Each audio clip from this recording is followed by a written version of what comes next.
My name is Marc Hermann, and I'm a software engineer inspired to help solve some of the challenges that we've heard about today. Now, you might notice I'm relatively young compared to some of the phenomenal speakers that we've heard from today. But in software, 29 is the new 50.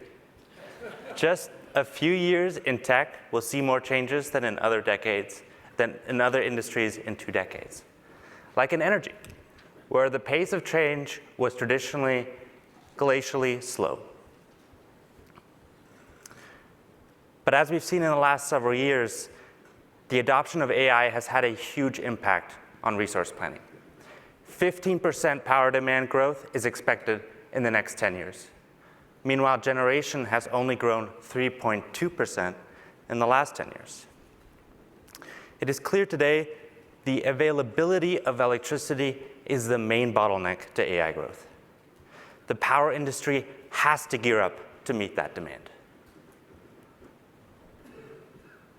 It is my privilege to wrap up today by explaining how BrightNight is working with the power industry on meeting that demand. It is clear from what we've heard how big a factor AI is on driving that 15%. Ironically, our very best bet at meeting that demand is by using the very AI that's creating it. I've not helped here, have I, by using an image created by ChatGPT. But if you want to get a sense of why 29 is the new 50 in software, ask yourself how recently you first saw AI create an image. Now, data centers have a fairly flat linear demand for power. They work all day and all night and draw a very predictable amount of load, a flat 24/7 load. Our power generation sources must meet that demand. So in the past, we've opted for firm, reliable, unwavering generation sources, like burning gas. One thing is for sure, we can't meet the power demand of the future with the power infrastructure that we have today. You've heard drill, baby, drill. Well, I'm here to tell you there's going to be a fair bit of build, baby, build, too. A consideration for the power plants that we'll build, however, is that they have to meet a secondary objective too, which is to lower the carbon footprint. A challenge with renewable resources is that although they are quick to deploy and they provide cheap power, is that they are intermittent in nature. If you came to us with a blank sheet of paper with the idea to build a power plant, one of the earliest conversations we'd have is what to put there. Solar, wind, batteries. What do we do with your existing fleet? There are a lot of decisions and factors that go into moving from the left to the right. There are 2 very big considerations. How do I design it optimally? How do I operate it optimally? Let me talk more concretely about how we've been utilizing and incorporating AI into our software toolset called Power Alpha to solve problems arising from a changing power landscape while integrating renewable resources for our customers. We've built proprietary tool sets in Power Alpha for the modeling of PV production and costing, ESS costing and sizing, wind production modeling. By building all these tools in the cloud, in-house, we're able to make sure that they all integrate with our dispatch algorithm, which takes the outputs from these upstream tools and feeds our optimization AI engine. In other words, the dispatch algorithm solves the problem of where to send the energy at that moment, whether to the grid or to the batteries. What can this be used for? To meet a load, to capture margin in electricity markets, to capture excess energy, or some combination of these objectives. We're able to run many thousands of simulations with hundreds of variables to find the optimum configuration considering the needs and constraints of our customers. When you consider simulating for 30 to 40 years of hourly data, that equates to millions of data points per scenario. 5 years ago, when I started at BrightNight, our software toolset that we call PowerAlpha today was confined to a few simple dispatch algorithms on a large Excel workbook.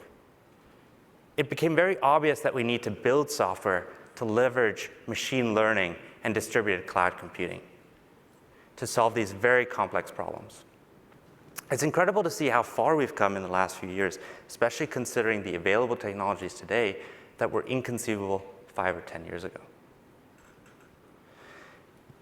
In designing a power plant, there's a myriad of choices to make. The PV technology, the row spacing, the storage solution, how much storage, the layout. The list and permutations thereof make a spreadsheet approach impossible. Our job is then to optimize each potential configuration and present those options to our customers, like a menu at a restaurant.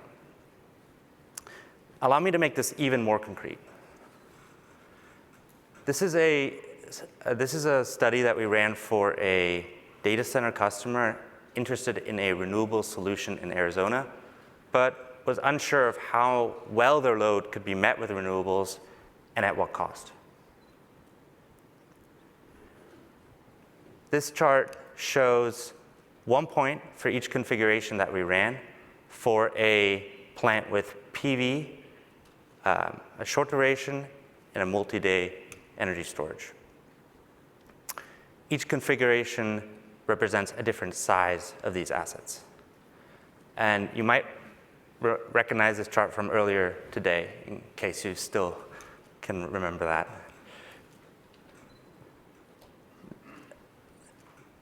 In this case, we varied the power of the energy storages, the duration of the short duration energy storage, and the PV size. Each of these configurations was run through our dispatch algorithm at hourly intervals for 14 years to meet a defined shape, which is a 24/7 load. On the left, you see the average dollar per megawatt hour cost to our customer, and this is related to the percent of load met. Let's add colors to the dots to represent the amount of excess energy beyond what the data center needs. You can also add sizing to represent the size of the solar. When you're a potential customer sitting in a meeting with us, this is the type of study that you can expect we'll prepare ahead of time using your inputs.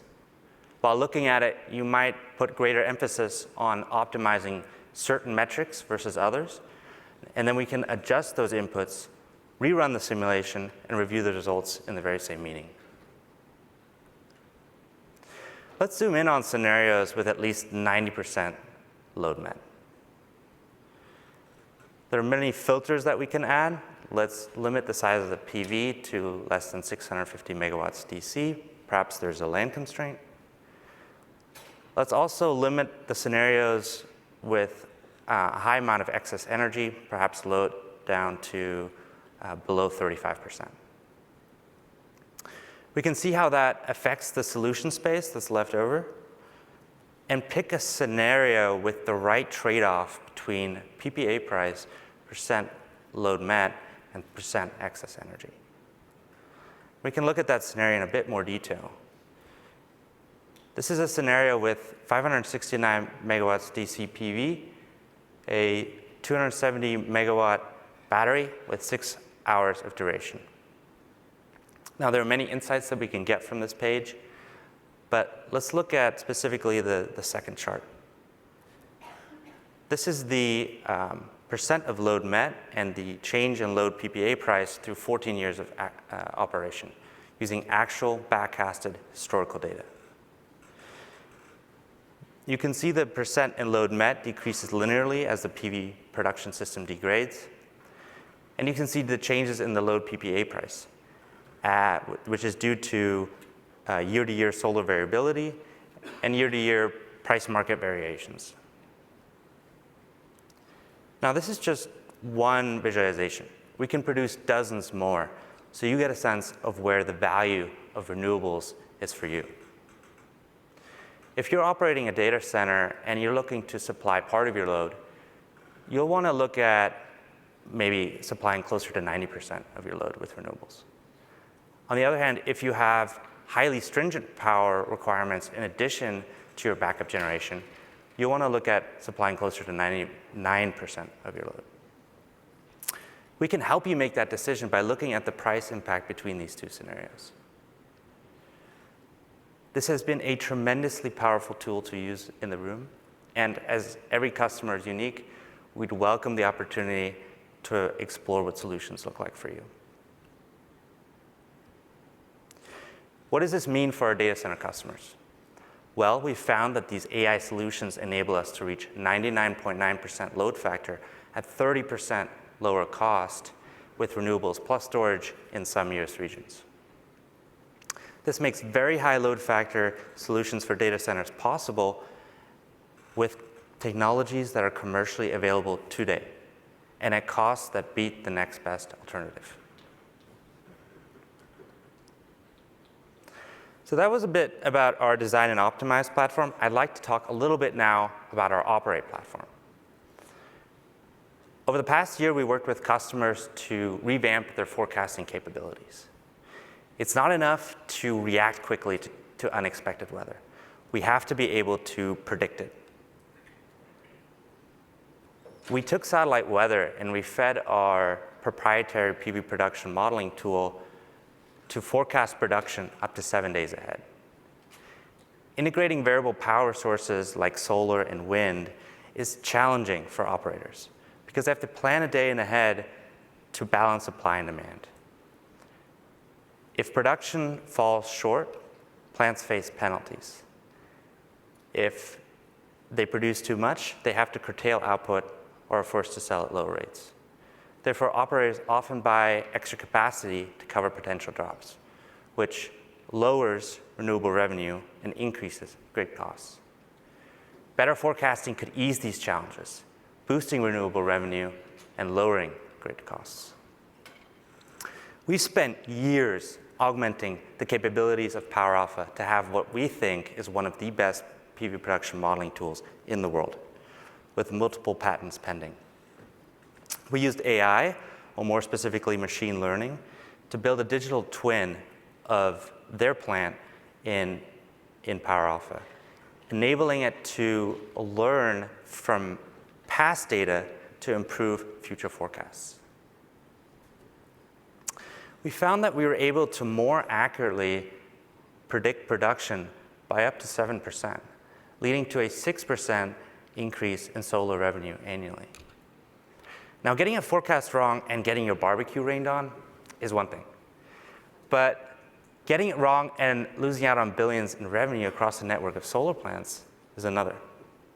To give you an idea, given that the US has 180 gigawatts of solar plants installed, that would equate to billions of savings yearly, assuming that they all use the operations platform. I want to give you a sneak peek now into our operate platform, a software that you would have access to with an operating PV plant with us. On the main dashboard here, I can see the generation forecast in megawatts for the past day, today, and the next 3 days. Here we are now, and here's 2 hours ahead, which is the earliest period that we can still bid into. I can see very simply the forecasted generated by PVSim, the actual production, the historic 2 hours ahead forecast, and the recorded bid. Let's look at today and tomorrow in a bit more detail. For today, I can see the delta in the actual and the forecasted production. Looking at tomorrow, I can see there are visible deltas between the forecasted production and the recorded bid.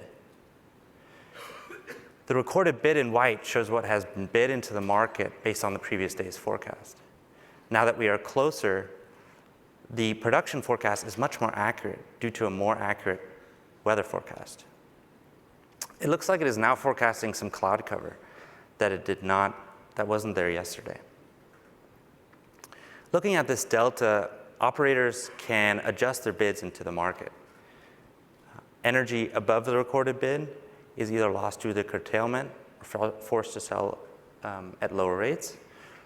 A deficit in energy below the recorded bid must be made up with procurement from the market. So you can see how important it is for this forecast to be accurate. So what did Power Alpha actually do? It updated the forecast every 50 minutes based on the latest satellite weather. It improved its forecast based on the past data. And then it highlighted any deviations between the forecast bid, the forecast production and the recorded bid for the user to see.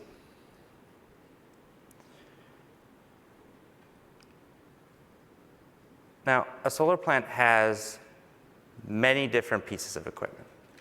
It is essential to monitor the health of that equipment to upkeep an operating solar plant. It requires an Internet of Things like infrastructure with an army of sensors collecting many data points per second. In fact, using AI, our operations platform analyzes hundreds of thousands of data points per second, flags actionable insights, and alerts the user in case of any issues. At the bottom here, we can see the inverter performance.